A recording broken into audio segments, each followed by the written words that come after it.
Hi friends, मी चालले आहे आज शुक्रवारच्या बाजारात. आमच्याकडे शुक्रवारी बाजार असतो.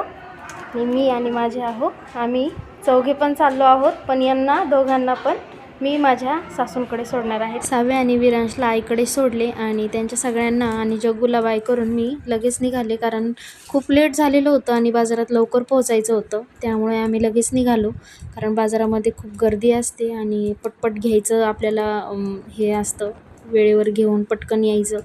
त्यामुळे गेलो आणि एवढं लेट असतानासुद्धाही खूप जास्त गर्दी होती. आणि मला बाजार करायला खूप आवडतं फ्रेंड्स, कारण ना बाजारामध्ये सगळं स्वस्त आणि ताजं माळवं भेटतं. त्यामुळं मला खूप बाजार करायला आवडतो. पण खूप दिवसानंतर मी गेले, कारण साव्या विरांश होते, त्यामुळं आम्हाला जाता आलं नाही आणि प्रत्येक व्हिडिओ मी घेताना शूट करू शकले नाही.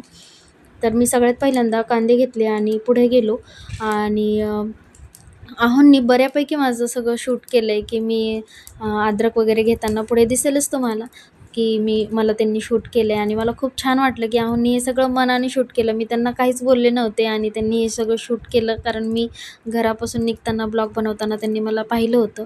गवारीची शेंग आणि भेंडी घेतली. तिथं भाव विचारत होते आणि हे पण त्यांनी शूट केलेलं आहे फ्रेंड्स, कारण त्यांनी मला मला खरंच खूप छान वाटलं, की त्यांनी मला न सांगता हे शूट केलं म्हणून.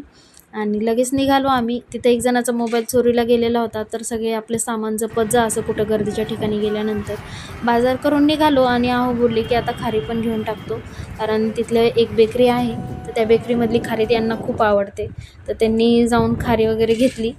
मग कॅम्ब्रिजला लागलो, कारण छत्रपती संभाजीनगरमधलं हे कॅम्ब्रिज चौकातलं खूप मोठं हॉटेल ओपन होणार आहे. अजून ओपन झालेलं नाही आहे, पण खूप सुंदर दिसत होतं.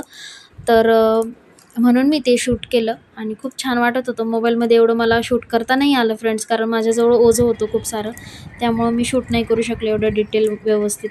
तर आहो बोलले, की आपण रस पिऊया, आणि ऐन वेळेवर तिथे गेल्यानंतर ते बोलले, की नाही आपण गरम वडापाव खाऊ, कारण माझी खूप दिवसांची इच्छा होती. मी त्यांना बोलले, की वडापाव खायचा म्हणून. तर मग वडापाव आणि सँडविच खाऊन आम्ही लगेच घराकडे निघालो. तर फ्रेंड्स, हा माझा पहिला मिनी ब्लॉग होता, तर तुम्ही सगळ्यांनी नक्की कमेंट करून सांगा. मी ही छोटीशी सुरुवात केली आहे. जर काही चुकलं असेल तर माफ करा आणि प्लीज नक्की सांगा. सगळे काळजी घ्या. बाय.